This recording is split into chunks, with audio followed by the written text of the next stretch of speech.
Nüüd loeb sisse, kiri on starting. Jep. Got it.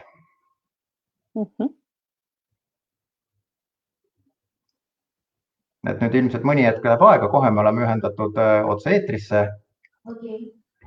Oleme otse eetris. Tere tulemast siis kõigile meie kuulajatele ja Tehnika sajand pidime olema eetris kolmapäeval, aga kolmapäeval me saime Signega rääkida kahekesi. Ühel hetkel saime aru, et meil ei ole vaatajaid, aga see ei seganud meil muidugi oma vestlust lõpuni edukalt viia, et loodetavasti me mäletame, et millest me rääkisime. Meil ei ole seda tunnet täna, et sellest ma juba olen korra rääkinud. Mina olen Erki Tammleht, erinevatel ka turunduse ja e-poodide ehitamise juures olnud, et suurim neist on olnud Kaupmehe e-pood, et Signe on juhtinud e-kaubanduse liitu ja Eesti turundajate liitu ja täna tegeleb e-poodidega tõsisemalt, aga Signe võib-olla räägib endast juba ise, et muidu minu teadmised temast on ikkagi võib-olla piiratumad. Ja, tere hommikust kõigile e-kaubanduse huvilistele ja suur aitäh, Erki, et sa kutsusid mind sellel hästi südamelähedasel teemal eetrisse rääkima. Et ega mis siin, hea laps alati muutub tagasihoidlikuks, kui peab endast rääkima, aga minul juured e-kaubanduses lähevad tagasi aastasse 2006, kui tekkis suur isu oma e-pood rajada ja naisterõivaste e-poe e-butiik me siis sõbrannaga kahasse püsti panime. Ja sealt on läinud loogilist jadapidi, kõigepealt siis ettevõtjana e-kaubanduse liitu kuuludes, siis seda juhtides mõned aastad, sealt edasi juba turundajate liitu ja täna, millega ma tegelen, on siis täitsa oma algatus TestE-shop, mis siis aitab e-poode klienditeeninduse, kasutajakogemuse testimisel, hindamisel ja uudsena siis väljastab ka kvaliteedimärgist. Et selline on see taustalugu, et omale südamelähedases valdkonnas sooviga siis kõiki teisi e-kauplejaid aidata.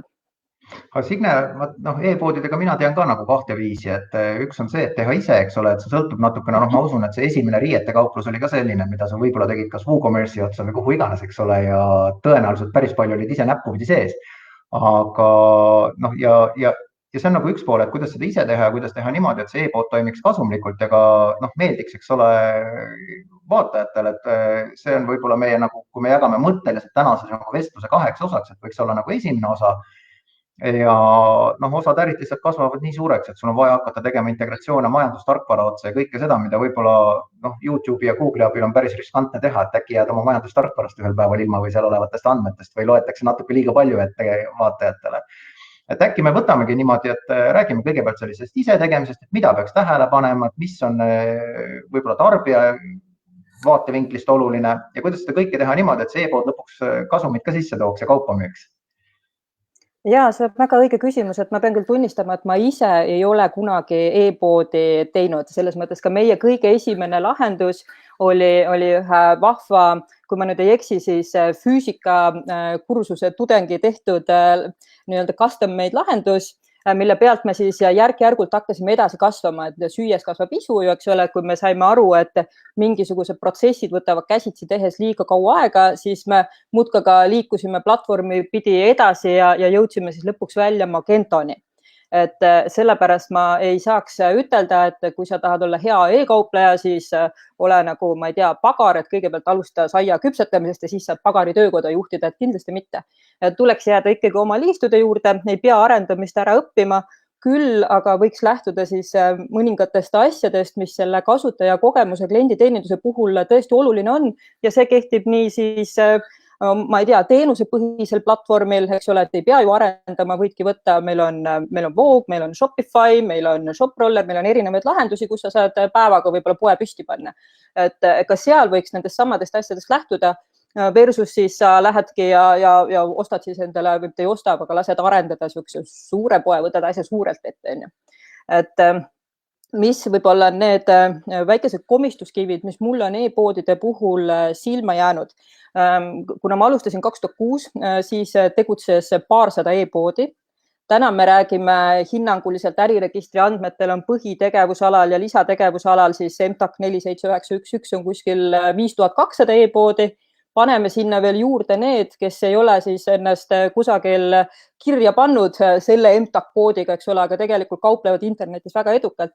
Ehk siis konkurents on üpriski suur, kui me räägime ainult lokaalselt Eesti e-poodidest. Paneme siia juurde veel kogu maailma, siis on, mille nimel nagu pingutada. Ja kui sa nüüd mõtled, näiteks kui inimene satub sinu e-poodi, eks ole, et sa võid ju teha ülivinge asja ja minu käest on tihti küsitud, et panin kõik oma säästub, panin ja suguvõsa säästub, panin e-poe püsti, aga mul ei ole kliente. Et kus siis kliendid on? Ja ega need kliendid ei tule, sellepärast, et kui sa teed nendele Viru tänavale poe, siis keegi ikka sisse astub. Aga kui sa teed endale pilvepoe, mida sa ei turunda ja võib-olla ei räägi väga ka oma sõpradele või siis su sõbrad ei taha seda edasi jagada, seda infot, siis keegi sulle sinna väga ei satu. Aga kui sa oled nüüd juba olnud tubli, sa tuled otsingutes esile, sa paned nagu rõhku turundusele, siis sa pead mõtlema, et mis sinu poe eesmärk on. Et mida sa tahad, et see inimene poes teeb. Ja aga mida ma siis praktikas näen on see, et ma satun sinna lehele, mul on võib-olla juba peas küpsenud mingisugune soov, et ma harva kondan mööda lehekülgesid lihtsalt, et mida huvitavat siin küll pakkuda on. Et üldiselt ma lähen mingi konkreetse sooviga, ma tahan midagi saada. Ja kui ma siis sinna satun, siis ma olen olnud 2 sekundit, kui mul tuleb telli meie uudiskiri. Okei, et mis sa siis müüd uudiskirju või miks ma pean su uudiskirja tellima, ma tulin siia võib-olla jalgratast otsima. Või siis olen veel sekund, tuleb juba uus aken mulle lahti, küsi julgelt meilt asju. Mul ei ole veel tekkinud, ma ei ole veel su tooteid näinud. Ehk siis kasutajale hakatakse pilduma igasuguseid haknaid, mida tegelikult mina pean hakkama kinni panema ja palju õnne siis, kui on disainer olnud nutikas ja siis selle risti nurgas ära peitnud.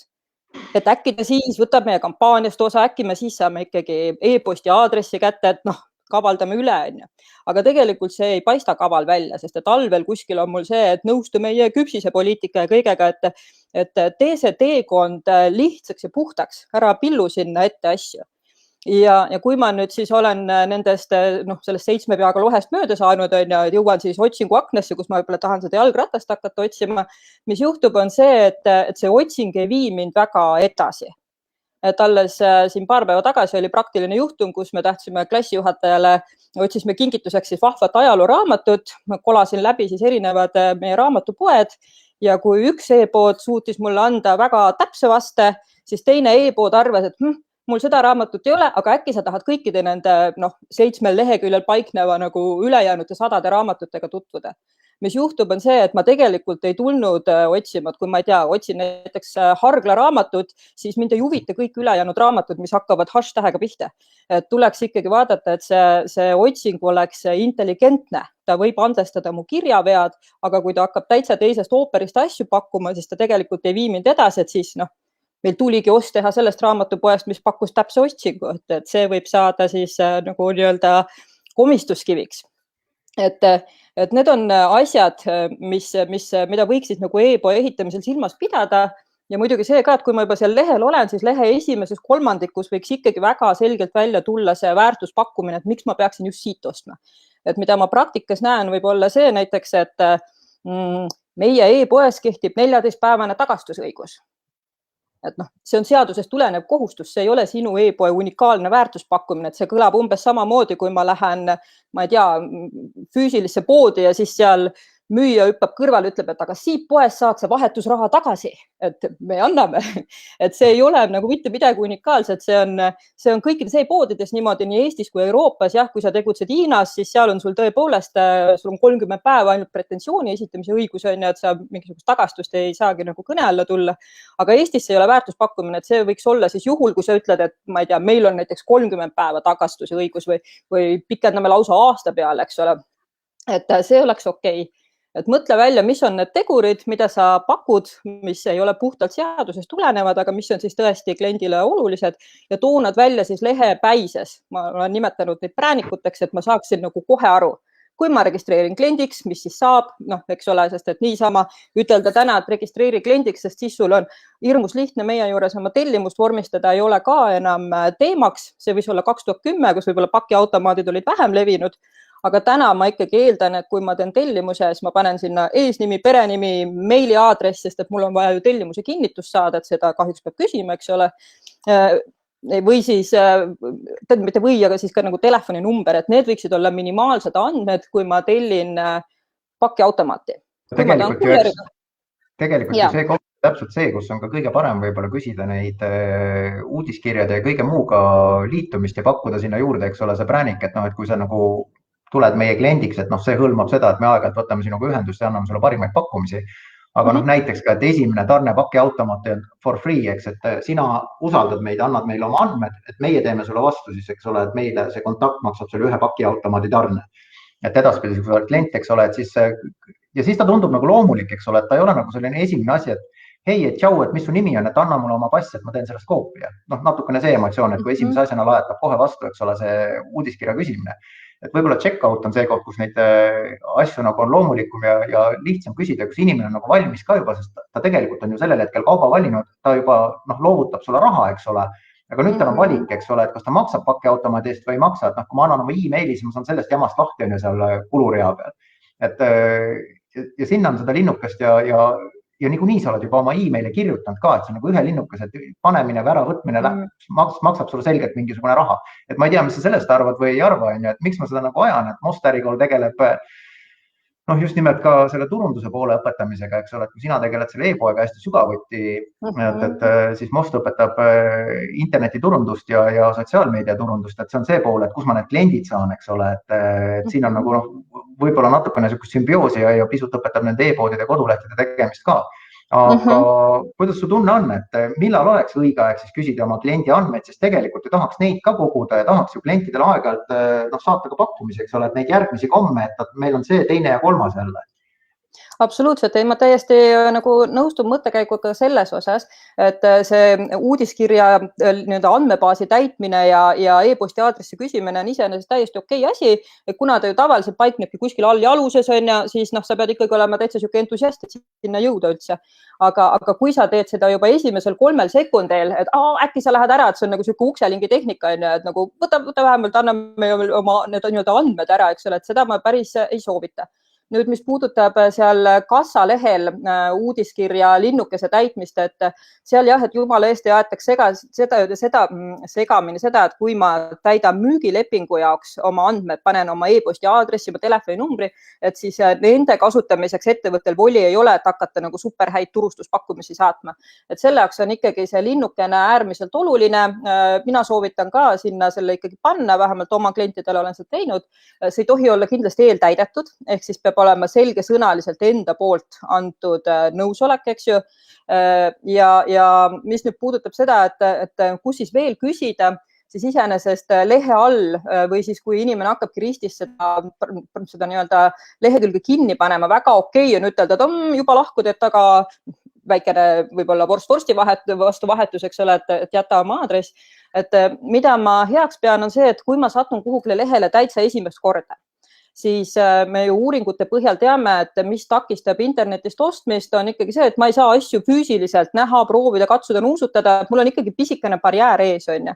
Ja kui ma olen nüüd mingil lehel esimest korda, ma ei tea seda kauplejat, ma ei tea, kuidas ta mind teenindab, kuidas ma saan oma asjad kätte, et siis on täitsa okei visata ette väike pop-up, tervitada külalist ja ütelda, et sul on esimene tellimus näiteks, ma ei tea, -10% on ju. Et ära hakka mult veel andmeid võtma, et sellist vorsti vastu kauplemist selles etapis, siis mul nagu tõusevad karvad kuklal turri ja mõtlen, et ma lihtsalt vaatan, ma olen külaline sul siin on ju.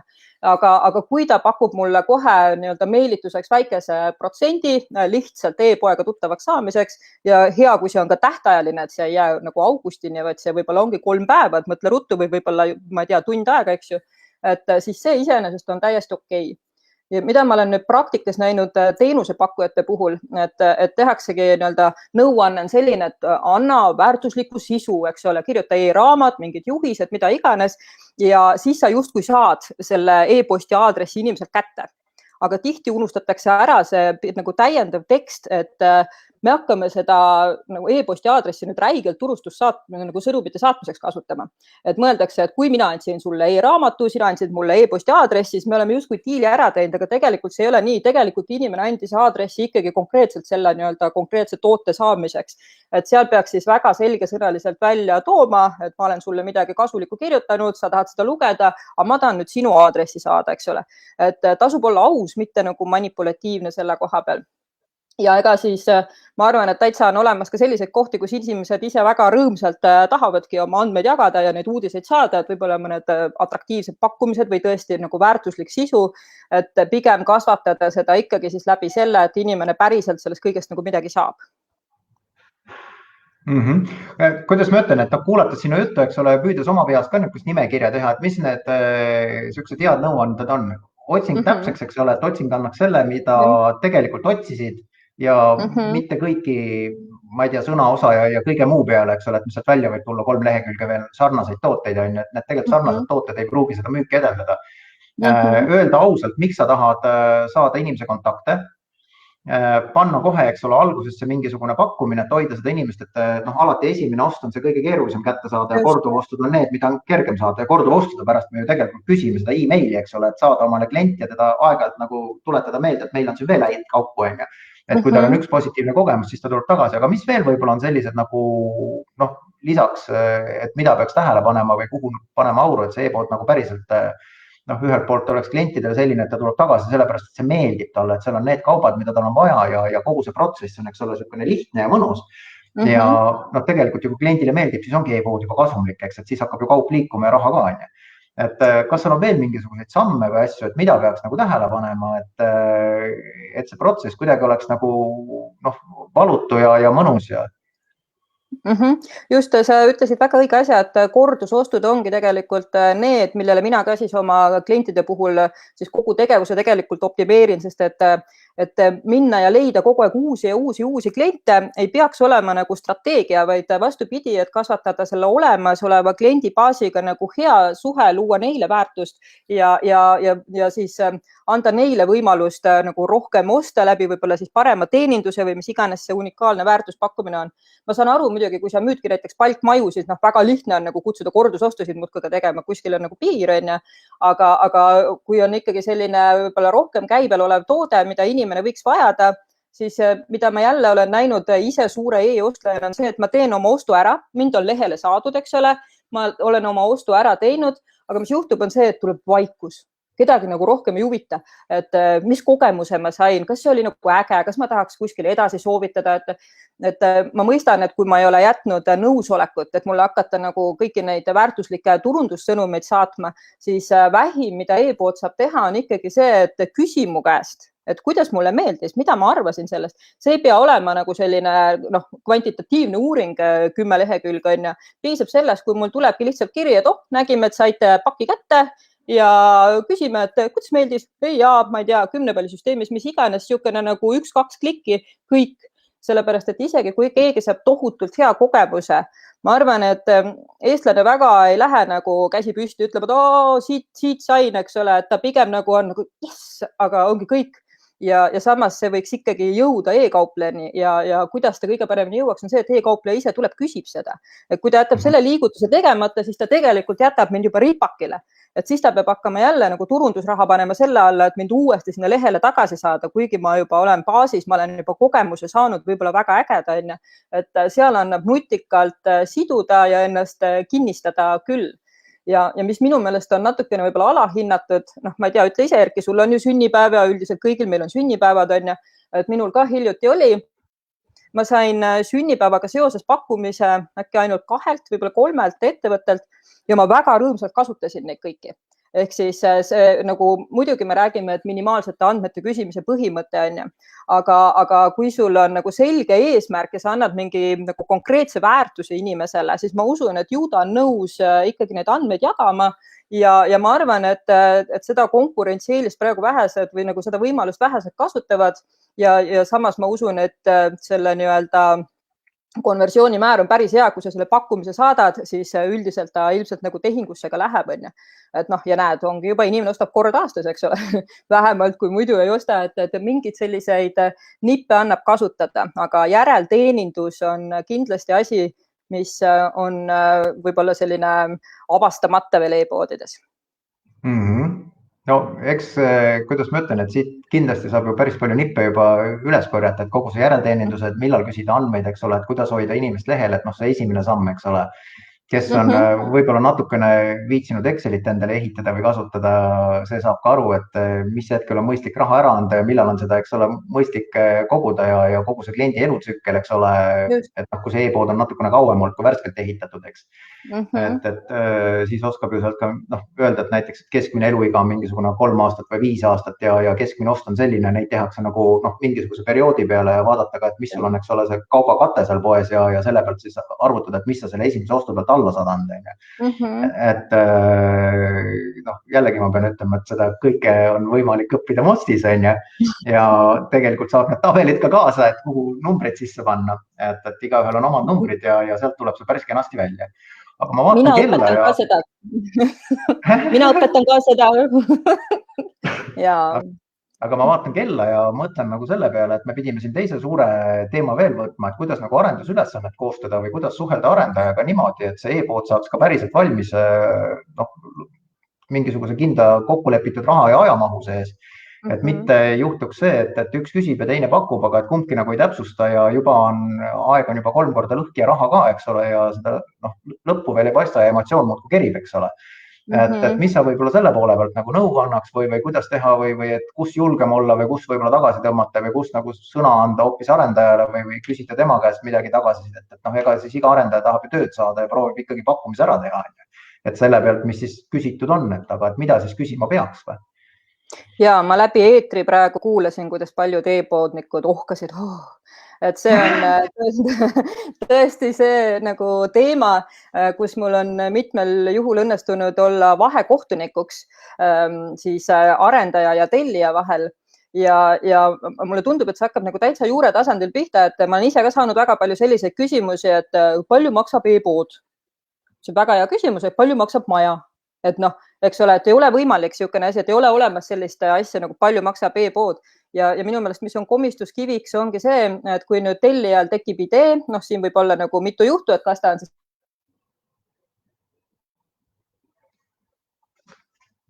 täiesti oskagi võib-olla küsida neid asju, mida nagu peaks küsima arendaja käest või siis, kui soovitakse kaasajastada, vahetada platvormi, minna teenusepõhiselt, tarkvarapõhisele, et neid variante on erinevaid.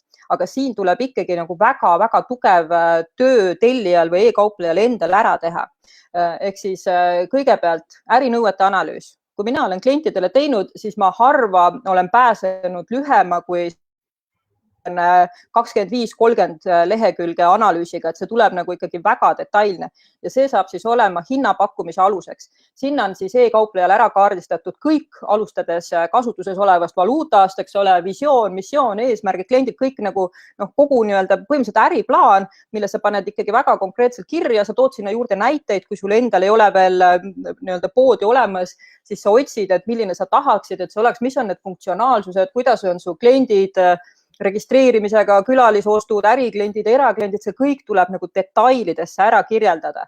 Ärikliendi vaates käibemaksuga hinnad, käibemaksuta hinnad, et seal ei saa olla niimoodi, et sa paned, ma ei tea, arendajale saadad siuksed 5 punkti, tahame e-poodi, sellised tooted võiks valmis olla, ma ei tea, juunikuus on ja, et siis mis juhtub ongi see, et kokkulepped jäävad tegelikult sõlmimata ja sealt edasi võib siis minna niimoodi, et tihti jäetakse kahjuks ka leping sõlmimata, mis on nagu eriti üllatuslik ja eriti juhtudel, kus aga me tunneme arendajat, eks ole, perekonna sõber või hea sõber, võib üpris kindel olla, et sellises olukorras on ikkagi tähtaeg korrutunud võib-olla 2 või 3 eelarve korrutunud, eks ole, sest et see baasnõuded on jäänud läbi rääkimata. E-kaupleja justkui ootab midagi, et peaks juhtuma, tahan Amazoni, eks ole, arendaja jälle tahab ka võib-olla tööd saada ja ei paku Amazoni hinda välja just päris täpselt on ja sealt tekivad käärid.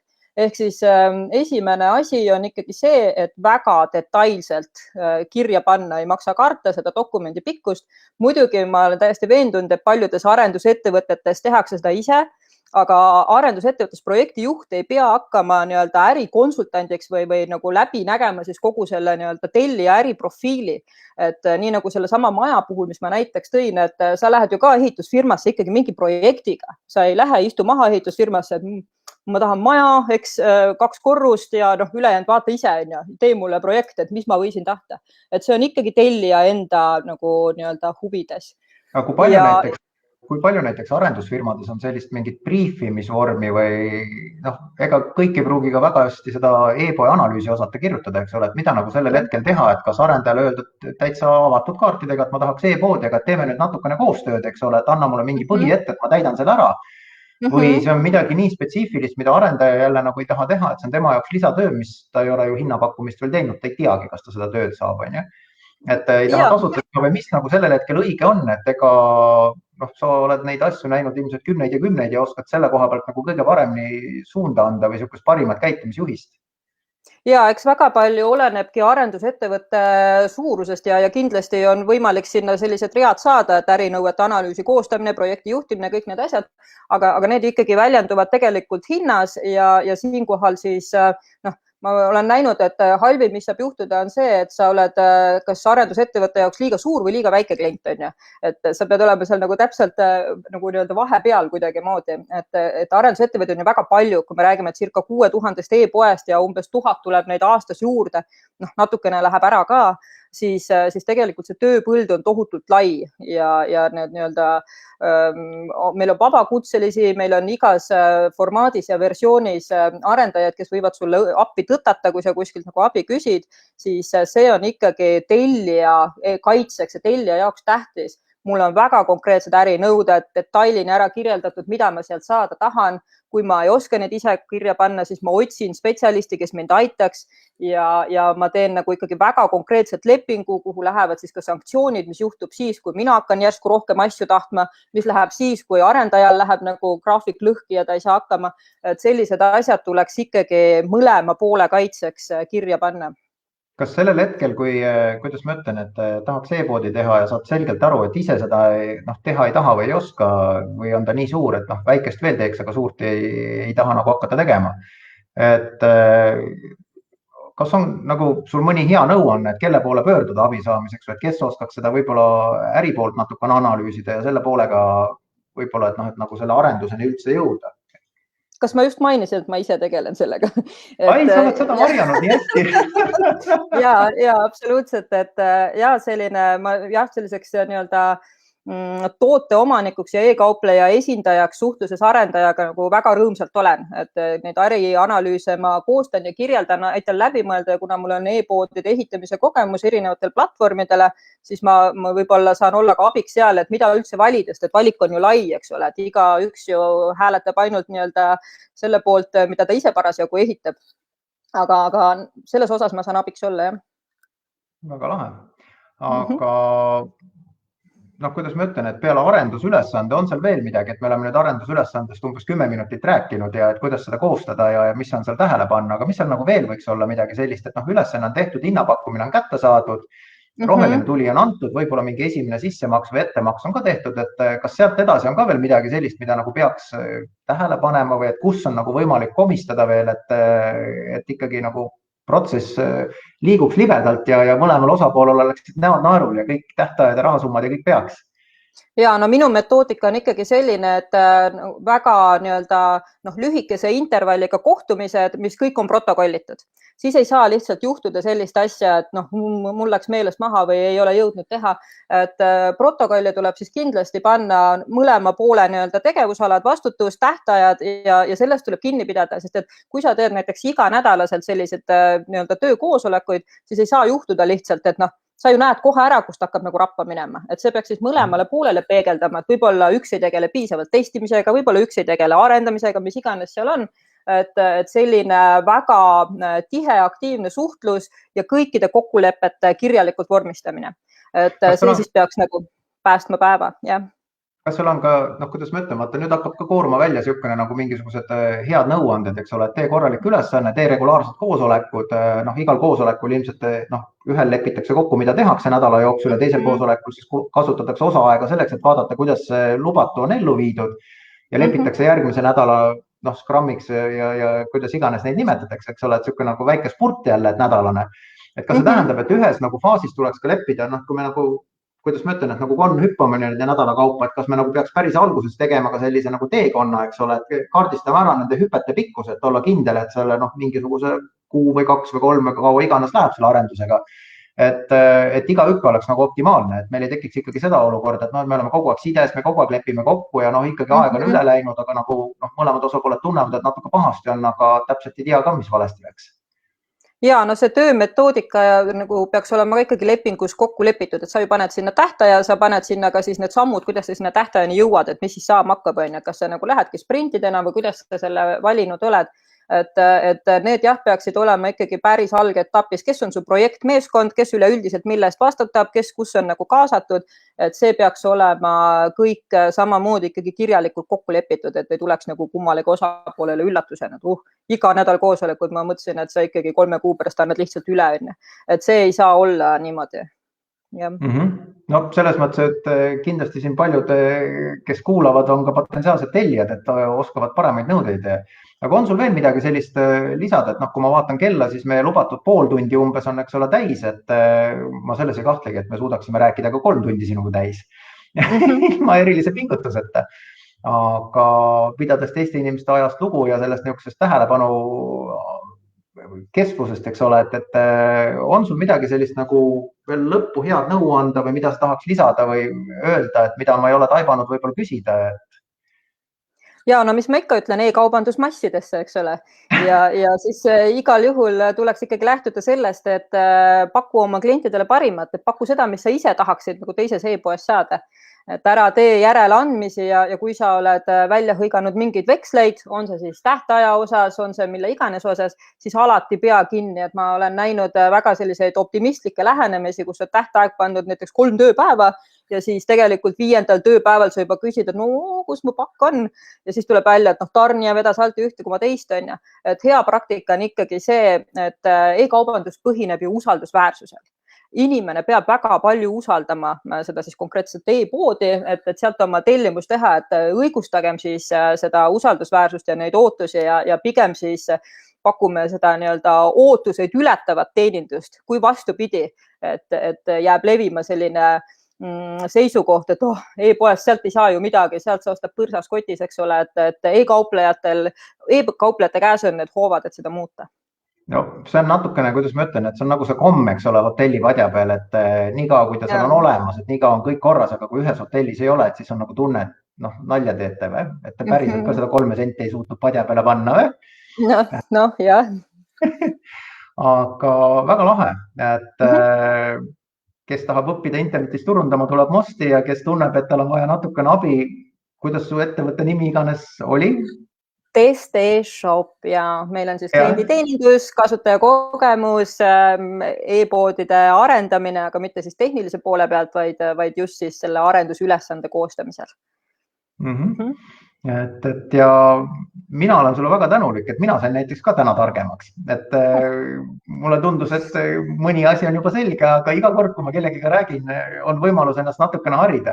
Et minu poolt suur tänu ja veel viimane võimalus sul midagi öelda. Ja aitäh, Erki, ja kõigile siis head e-kauplemist. Aitäh ja ilusat päeva kõigile. Tšau. Tšau.